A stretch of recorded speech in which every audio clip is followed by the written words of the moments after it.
All right, guys, welcome back to we need a name for this like mini show because I'll just keep referring the other one as the big show, and then this is like the mini show. We need a name for this one. We could call it Deshaun Watson's Den. Deshaun Watson's Den, BMP, DWCS, just like crazy mad initials, just like a million crazy initials. Something suited like that. Before we get into this card, I feel like you owe me an apology for Gene Silva. Man, I have been thinking about that all week. Well, for the people that are on the Discord and the Patreon guys, I'm sorry. I think I'm going to explain some things on the Big Daddy Pod when we shoot. So I was planning on shooting tomorrow, but Santino is in Vegas for Contender Series. He's with our Casey Tanner that's fighting on this one. So we might be shooting on Wednesday, I would say. I would assume probably Wednesday. And I'll kind of talk about the things that were going on the Big Daddy Pod. Crazy hectic week for me, but I'd been thinking about Gene Silva all week amongst the other things. This is a classic case of, you watch those two. One guy is clearly a better fighter. One guy is more polished. He's cleaner. He's sharper everywhere. And then you have another guy that just doesn't fuck off and he's got that dog in him. And that wins the fight. And honestly, that's what we saw, wasn't He it? literally has that dog in him, man. As soon as you saw him come out barking, you should have known that shit was over. Yeah, and honestly, like I don't take back what I said. He looked better in that fight than he ever has before. 100%. He looked much, much better. But his technique still isn't good. It's still all over the place and it's crazy, but he's tough as fuck. He'll stay in your face. He's going to swing hard. And we kind of saw a grown man versus a kid. Even though one guy is sharp and, just me as a fighter, I think that's sometimes where my bias takes over because I see a guy who's so clean and sharp and polished and looks good everywhere. And I'm like, well, man, he's just the better fighter. He's going to find a way to do it rather than the guy that will be in your face and be aggressive and swing big punches and have grown man strength. Those weigh-ins should have told me, seeing the weigh-ins, just one guy all crazy muscled up and the other guy still growing into his body. Dude, it's pretty crazy. So I think I did a good job on my predictions. I went 4-1, and the one I lost was the fight that nobody expected to happen, man. It goes to show for Contender Series, it's volatility to the max. Like, you look at the tape and it's like Ribeiro fucking sucks, but I don't know. As soon as he walked in the cage, you saw the physiques and it was like, oh shit, we might be fucked here. Yeah, but okay, and I agree with you because here's the thing. We both picked Lopez was his name, and his technique looks good, right? He was pulling and firing back. Like everything that he did looked really good. And the other guy looked kind of shitty, but he didn't look bad when he was standing.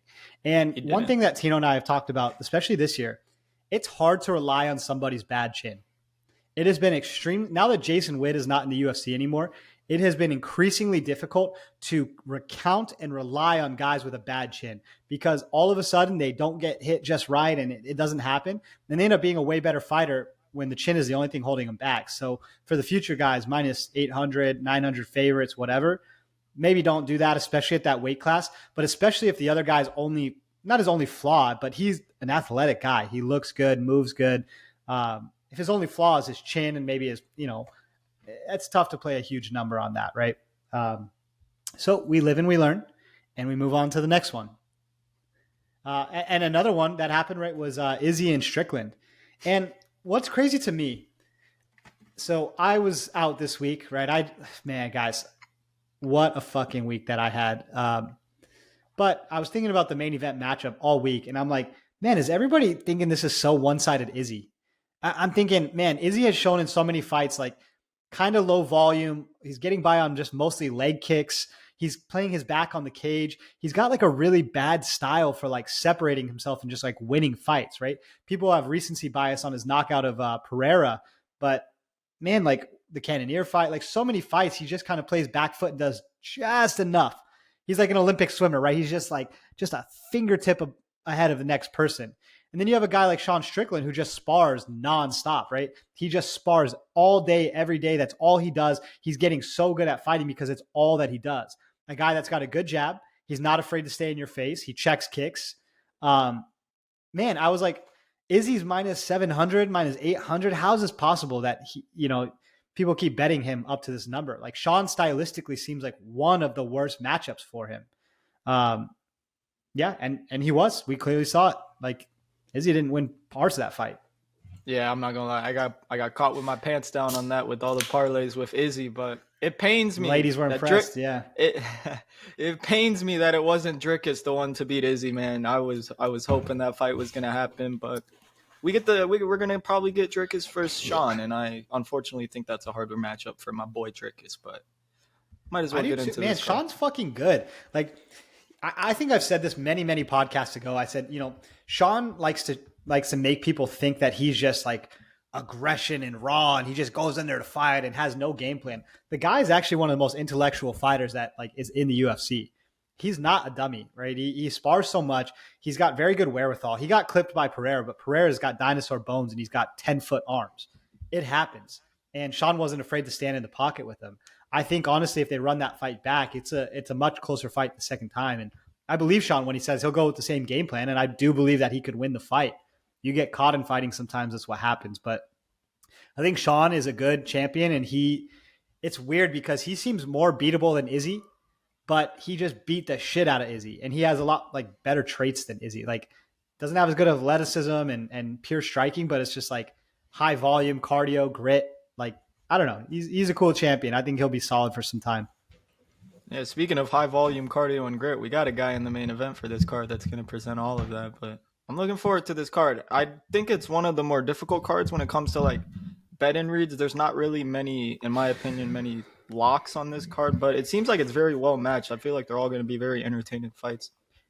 Yeah, and yeah. All right. Well, then let's jump right into this, guys. We're already 6 minutes. We're burning the midnight oil here. I've been tired. I've been up for like 1,000 hours. All right. So first matchup of the night, we have Julia Poltrasi versus Patricia Alujas.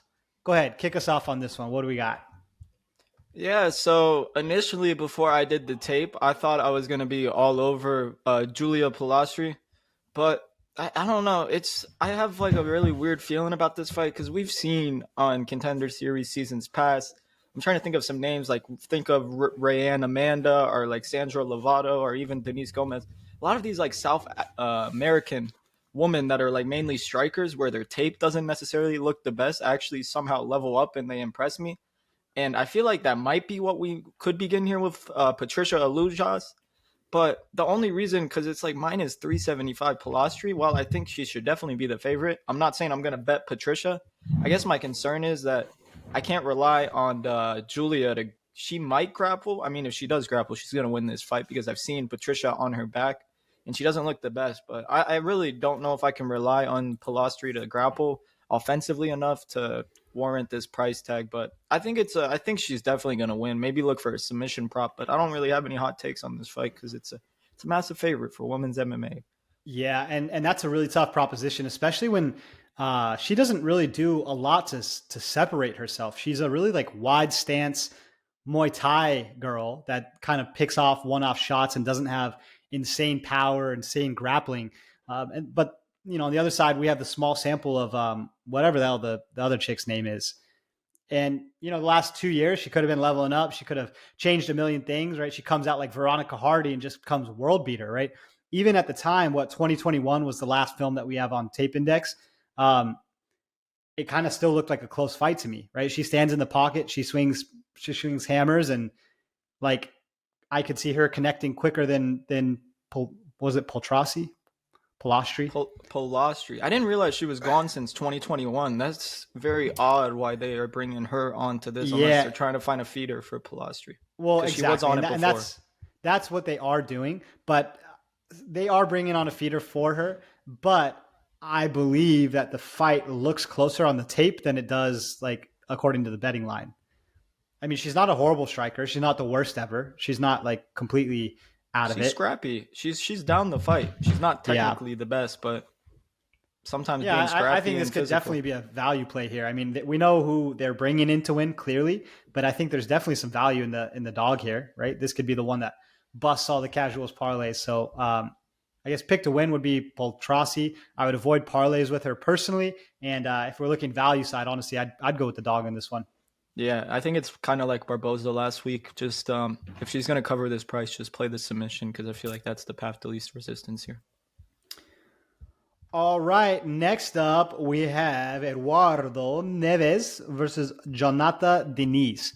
Taking a look at Jonathan Denise, you're expecting him to just look phenomenal, right? He's a glory kickboxer. He's beat a lot of good guys. He went decision with Rico Verhoeven. That's not easy to do. Like he's got a lot of stuff on his resume. I watched one of his MMA fights and I went, this guy is slow as fuck. How is he ever going to beat anybody? He looked horrible to me. Neves is kind of a bonehead, makes a lot of bad decisions just in his fights and in general, but the guy moves like pretty well and he's pretty game to fight. Um, with just a brief overview of tape, just watching each of their last fights, I'm going to go Neves. I think he moves better. He's a little faster, quicker. Um, like I get the whole glory kickboxing thing, but that hasn't worked very well this year. The game is a lot different. I think Neves is probably going to get the grappling upside here. I think he's just got more agility on the feet, right? Maybe not as big, powerful punches, but that dude's beating up janitors, right? And kind of struggling to do so. Like maybe not struggling, but he's not looking phenomenal. And I think Neves pretty mobile. So give me Neves at this one. Yeah, so this is a really weird fight. So when you go to the odds, it's wow, there's money coming in on Denise. It's plus 130 Neves right now. And while I get why people want to play Denise, they see this glory kickboxer, and he's got a lot of power and he's gotten some nice knockouts. But like at the end of the day, these are grandpas. Like I think he fought one dude that's around the same age as him, and it's like he's fighting a bunch of cans, and it's like, yeah, Neves has his flaws, and it's like I don't know if I can rely on him to grapple.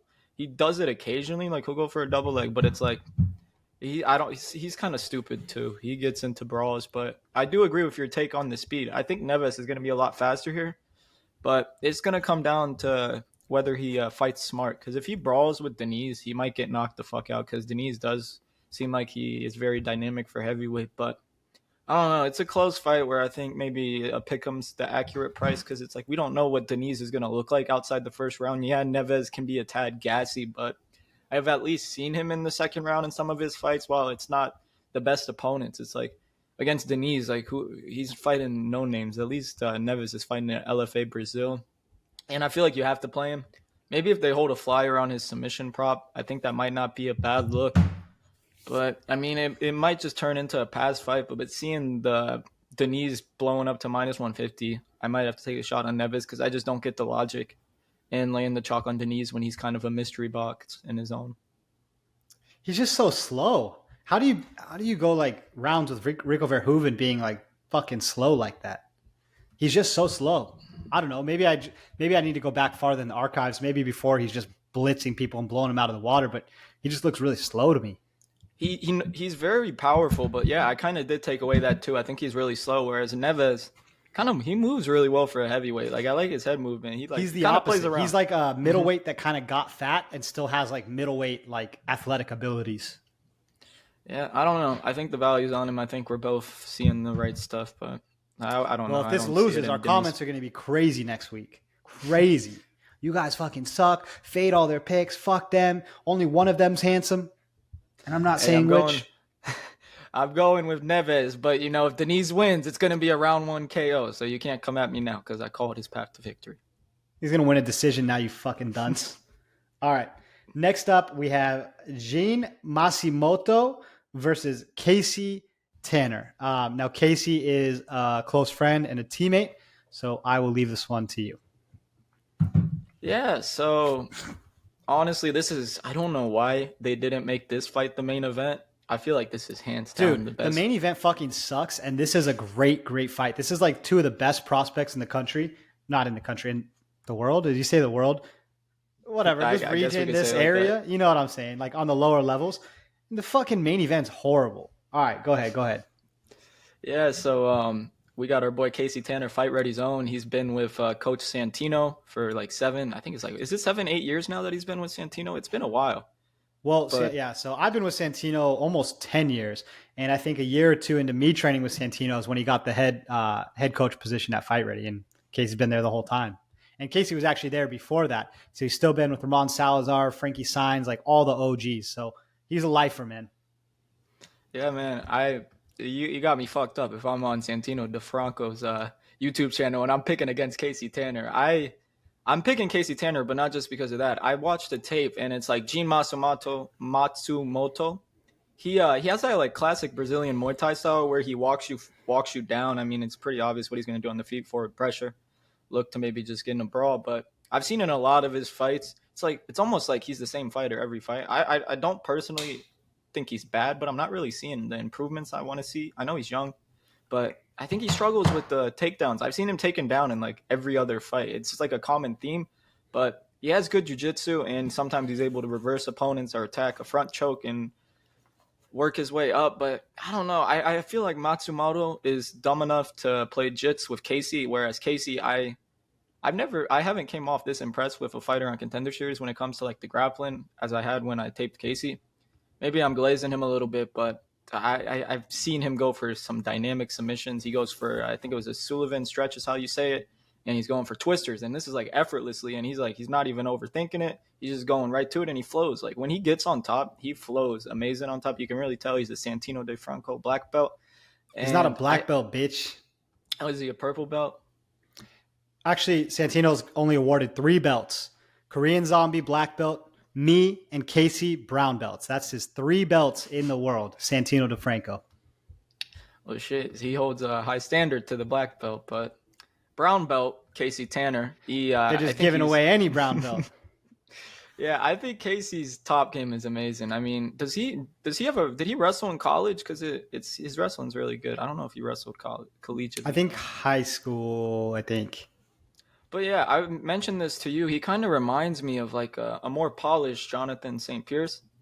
Whereas like if he gets you into the grappling sequences, he's going to drown you. Because I think his cardio is really good too. I haven't really seen him slow down. We've seen him in round 3 constantly grappling, and he's looking for finishes with the ground and pound. I really like his ground and pound here. But I will say, for as much as I'm talking good about him, on the feet, my only concern with him, I think his striking's really clean. He's got good knees, good elbows. But I will say sometimes when he's pressured and his opponent's flurry on him, he will shell up. So maybe don't do that against Matsumoto, because Matsumoto, whereas I don't think he's powerful, he's going to put a pace on you. So I just think it's a binary fight where you're getting Casey Tanner at plus 125. And I think he has a clear path to victory with the grappling. So maybe if he doesn't go for takedowns right away, or he doesn't get the takedowns, maybe it gets a bit hairy. But you're giving me a guy that I think is an elite grappler. And I see Matsumoto getting taken down in a lot of his fights. So it's like it feels like a system play here. So I got Casey Tanner for 3 units at plus 130. Okay, yeah. Everybody tunes in for like, right, we're, coaches, fighters, all that stuff, right? So I guess let me talk about Casey for a little bit. Coach isn't here, so we can be honest. Casey, man, is very fucking good. Casey, I remember the day that he came. So this was before Santino was the head coach at Fight Ready. So Tino's head coach at 2 places, Siege MMA, Fight Ready MMA, and all of us can kind of go to either one. So we were at Fight Ready. And Ramon Salazar used to train under Tino and go to his like original gym way back in the day. And he was at Fight Ready. He said, "Hey, I got these guys that want to come spar. Can we bring them over?" Right. So show up to the gym, and we're all getting warmed up, getting ready. We're gonna spar the Fight Ready guys. Like we were super excited. And this dude takes off his shirt. I'm like, what the fuck is this guy made of? Some Russian lab? Like he looks like Ivan Drago. Like he's just the most shredded abs of all time. And I was like, what weight is he? And someone like, they didn't really know him that well. They're like, yeah, he's a 25er. And I just went like, dude, what the fuck am I doing then, man? I got to leave. Like, I just got to go. I can't hang with this guy. I have trained with Casey a long time over the years. He is probably my most fun partner because exactly like you said. So first, he's a good wrestler, really good wrestler, like good power wrestler. He's got really good takedowns, swinging to the outside, phenomenal. His jiu-jitsu is like classically, like, how do I say, like classically not perfect. He's got the most scrambly, funky, crazy jiu-jitsu I've ever rolled with. And I'm not putting like saying like not classically amazing, like as a slight to him at all. I guess what I'm trying to say by that is it takes a long time to prepare for what he does. I have had to roll with him for like 5 fucking years before I like understand like what he's doing. Traditional jiu-jitsu, you're like, all right, I grab the wrist and I grab the bicep and then I swing for the armbar. He's like, I'm going to duck under and grab your waist and sneak out to the back and then armbar. It's like, it's just crazy, funky, weird positions. And I'll tell you that Casey has been in enough of those positions that he's got to step ahead. He knows where he's going before you know where you're going. It takes you a second to kind of figure it out. where he's been there so many times and done it so many times that he just understands. In the gym, he's the Terminator, right? He never slows down, never gets tired, presses a pace. He was Henry Cejudo's main sparring partner for Aljo and gave him some great rounds. Man, the dude is phenomenal, and people want to ask like why the layoff. I think few injuries here or there, but dude, nobody wants to fight the guy, and can you blame them? Like he's good, man. He's legit. Matsumoto, I just watched his last fight, right? And that guy was the other guy who's fighting was decent. He doesn't stick his punches, right? Everything is really short, like close range punches. And you're right, he kind of fills that space with volume. His wrestling isn't phenomenal. I don't think he's out wrestling Casey. And even if he does, Casey does a really phenomenal job of finding his way to the top. Again, it's that funk, scramble, weird wrestle. I remember a long time ago, Casey posted a video of him kneeing this guy. I kid you not, he threw like 30 knees in a row. Like it was insane. I think was it an amateur fight, but like in a different state? Yeah, I remember watching that one. I think it was his amateur fights. But dude, that dude's tough as shit. He didn't even finish him with the knees. That dude made it out of the round, which is even. It was crazy. This highlight was like 40 fucking knees in a row. It was like one of those like classes like where you're trying to just knee the bag as many times as you can, but he actually like did it like on somebody else. You are right about the shelling, right? And that was the one thing that would always mess me up when sparring with Casey, right? Casey wears headgear and he straps up and gets ready to go, and you just swing on him as hard as you can and he'll just shell up, and then he comes back at you and like throws like pitter pat at you, and you're like, dude, are we sparring hard or are we going light? Like what the hell is going on? And that's just kind of like how he fights. He's just like so chill in the moment. You can swing hard on him, doesn't phase him. I'm going to keep going forward, and I'm going to swing back like that. So man, I love Casey. I'm super excited for him to get the opportunity.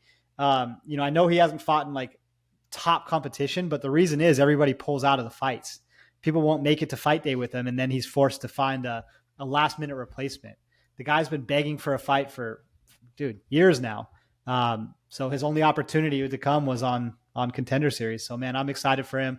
I hope he gets everything that he deserves, man. He's a really good guy and a really good fighter. I gotta ask, is he because I've noticed, is he as strong as he looks? It's impossible to say. Like if he did everything like normal, like I'm telling you, like perfect technique, traditional, I'd be like, man, this guy's strong as shit. But everything is so scrambly and weird. Like I don't know, is he the strongest man in the world or is he not? Because like, I don't know. It's just like rock climbing. They're like different muscles. So no, the reason I bring it up is because I feel like the physicality is a big edge here. Because when I look at Matsumoto, he kind of, I don't know, maybe I'm tripping, but he comes off as like a flyweight. yeah, his calves and his body looks a little too like wide to be a flyweight. He's a tweener, man. Like if they had a 130 or 132, I think he'd make it perfect. But yeah, 135, he looks a little small. Yeah, this is a great fight. Hopefully some people riot on Twitter. We got to make this fight the main event. It's criminal that it's not. Yeah, man, what the hell? Actually, I like this next fight too. I think either of these two fights could have been main event over what the hell we have. So next up, we have Alabama's own AJ Cunningham versus Stephen Nguyen. I just talked for like an hour on Casey, even though I think it'd probably be my turn. So why don't you go ahead and tell us your thoughts on this matchup? Yeah, so the price right now on AJ Cunningham is plus 205. Stephen Nguyen is minus 240. And I did get an early number on Stephen Nguyen when he was like minus 170. Someone steamed that line. It wasn't me. It got moved to like minus 280, but it's slowly been coming back down. I guess my thought process here is that I'm trying to be nice here, but I don't think AJ Cunningham's really UFC level. Yeah, he's a fun fighter, but he has a lot of holes in his game, whereas I guess Steven just seems like the more technical and smarter fighter in this matchup, but obviously everyone's going to address the elephant in the room. Steven hasn't fought in over like 2 years because he last fought on the Contender Series. This is going to be his third go on the Contender Series. He's 1-1, and I would definitely, y'all should watch back his fight in 2019 with Elon Cruz, one of the nastiest flying knees I've ever seen land. Elon slept him cold, and I guess that kind of is the one concern with Steve is that his head's on the center line and he doesn't have the best striking defense, but you can say the same things about AJ Cunningham. Whereas AJ, he's scrappy. I think he has the connection he's Bryce Mitchell's cousin, from what I heard correctly. So yeah. That's interesting. And I don't know. I think AJ, he in a lot of his fights, it's kind of different. He he doesn't really fight with a game plan. He kind of just walks forward. Just he's willing to get in a brawl, so I'll give him that.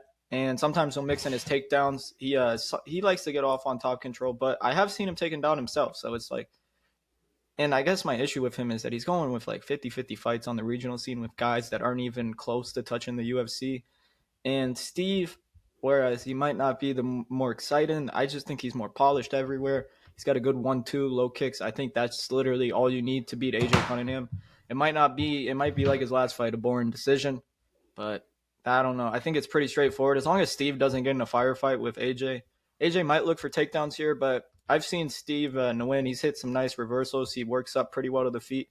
He's a Fortis MMA product, so you saw the game plan Saud had with Abdul Karim Al Sawadi, so I don't think the game plan is going to be no different here. They're going to fight a smart fight, feints, 1-2, leg kicks from range, and I think Stephen Nguyen's going to take home a decision.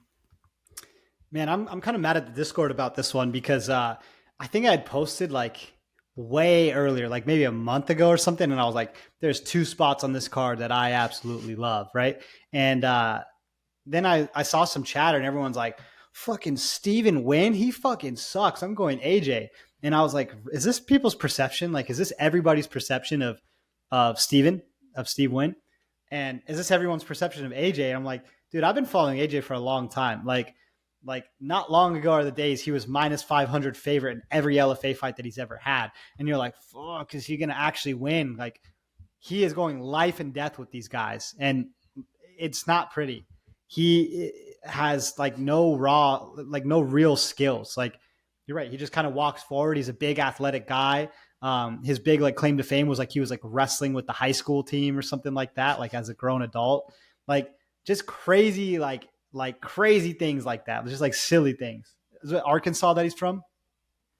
Something like Arkansas, but I think he's trained with Bryce Mitchell. He doesn't train full time with him, but they're allegedly related.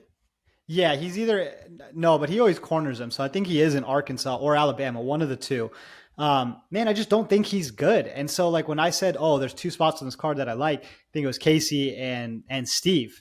I'm like, dude, Steve's good, man. He's like really talented. He pulls, he fires back, he puts some combinations together. Like Stephen Nguyen, after he won his last fight and he didn't get a contract, I told everybody because we bet on that fight. I think we were maybe doing the podcast back then, or at least we had a Telegram or something going on back when he fought Theo, and it was like a kind of a close line. I was like, why is this close?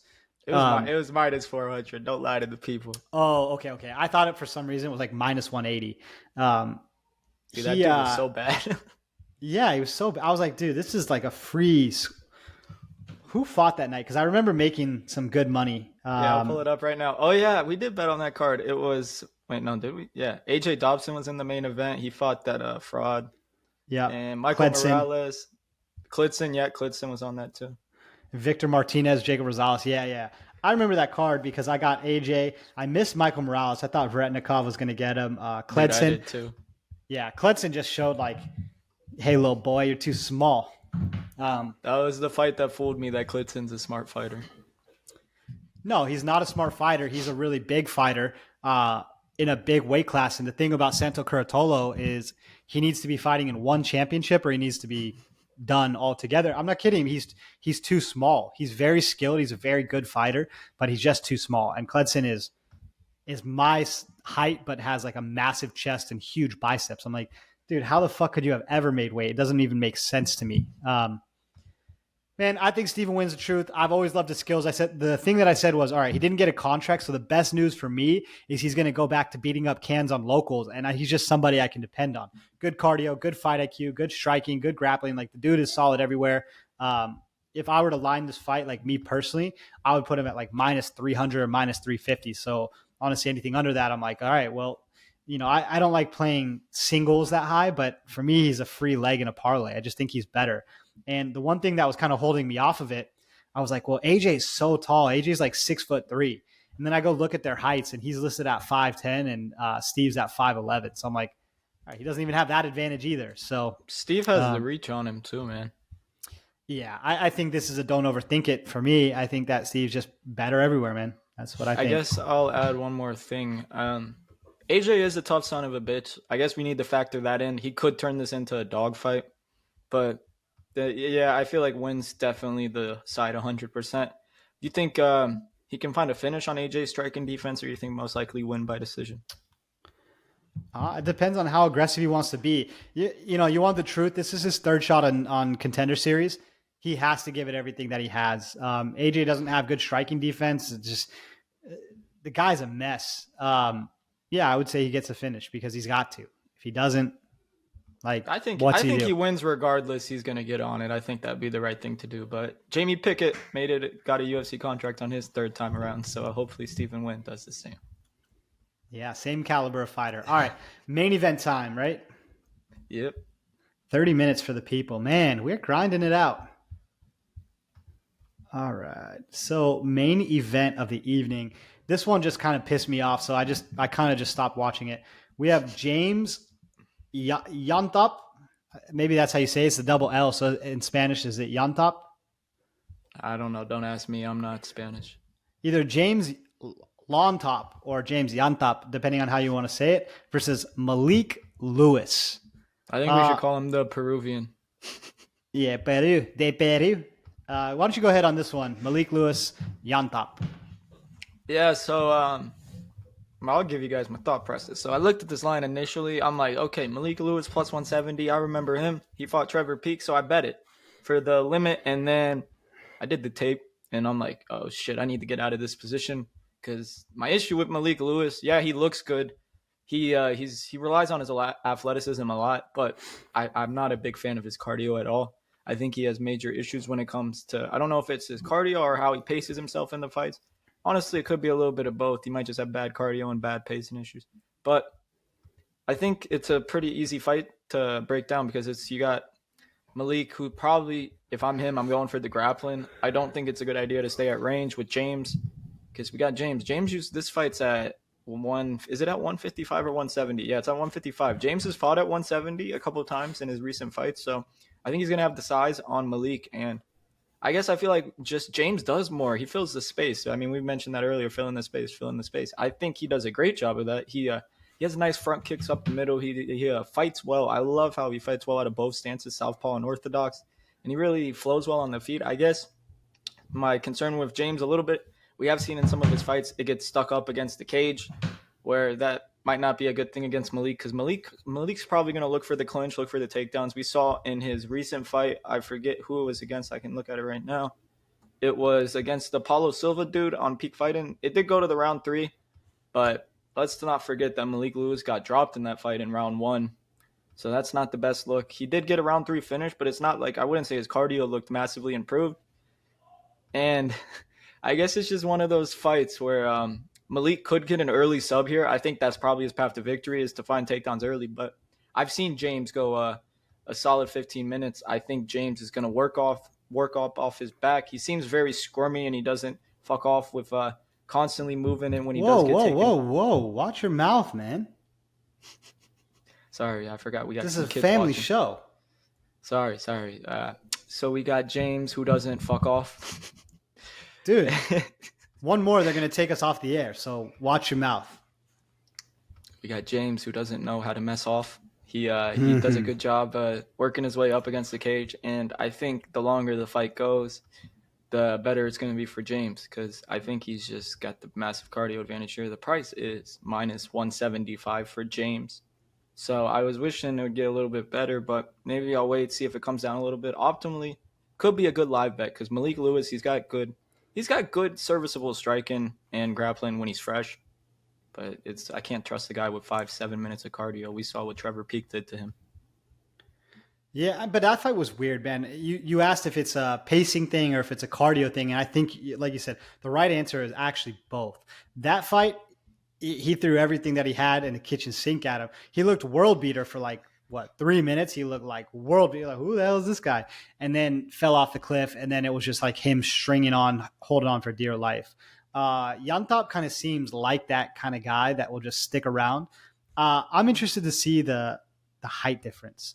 I want to see how they look at weigh-ins because watching the tape, Yantop looks like this short, frumpy little Peruvian guy to me.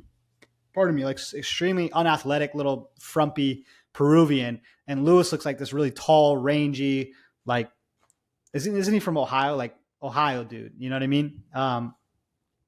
His striking is like the thing is Lewis good or is he not good? I cannot tell. Is he good or is he not good? I don't understand.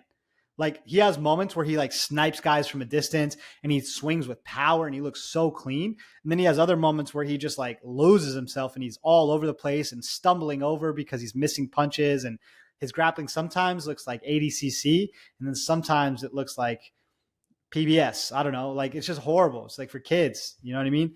And I think the best way to put it, he just bullies guys with his athleticism. yeah, kinda. Yeah, and swings hard. It's like he's just a street fighter that's like trying to become refined, and sometimes he looks refined, and then sometimes he doesn't. Man, his cardio just like wasn't great in his last fight, right? Yeah, you said he got dropped.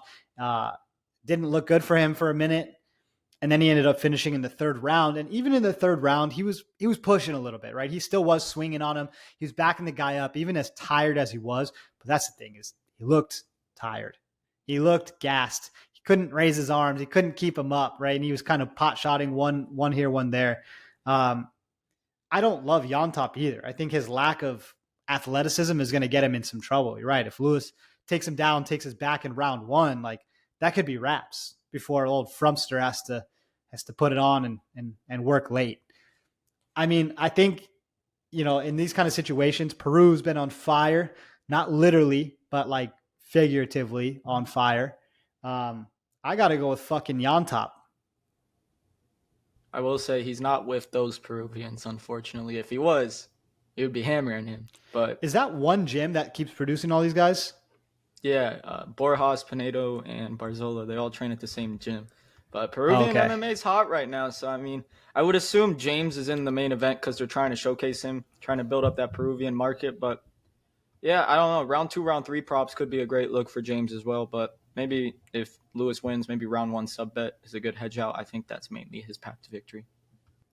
I'm just still not convinced black guys know jiu-jitsu. So, like, putting a sub on a black guy, like, I can't waste my money like that. Even if it happens, like, I just always consider it's happenstance. It's luck.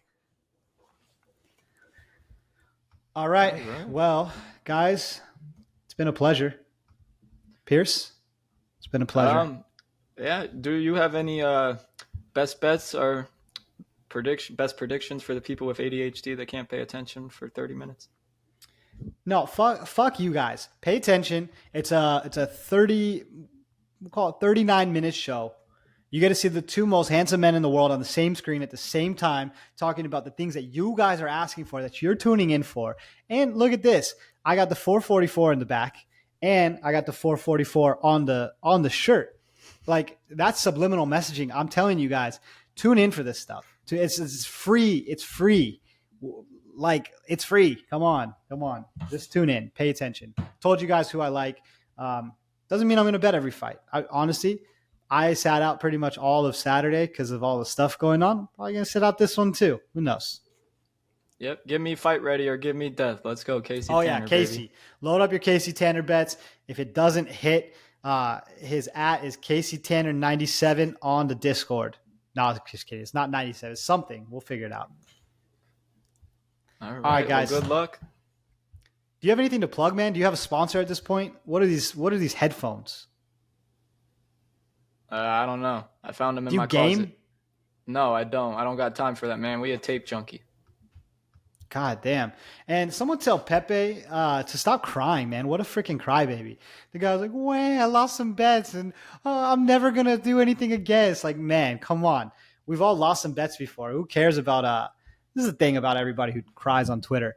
I used to get upset with Evan and Pepe and all these guys for like messing with me on Twitter all the time. And then I just realized, like, wait a minute.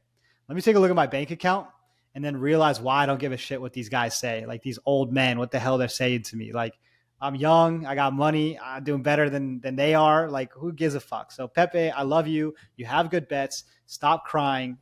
Bad weeks happen, dude. Just don't get in your feelings, man. Hey, it's okay. It ain't a competition. You either sharp or you not. This is Deshaun I don't even know Watson's what that means, den. man. This is Deshaun Watson's den. Thank you guys for watching. We'll see you next week. Peace.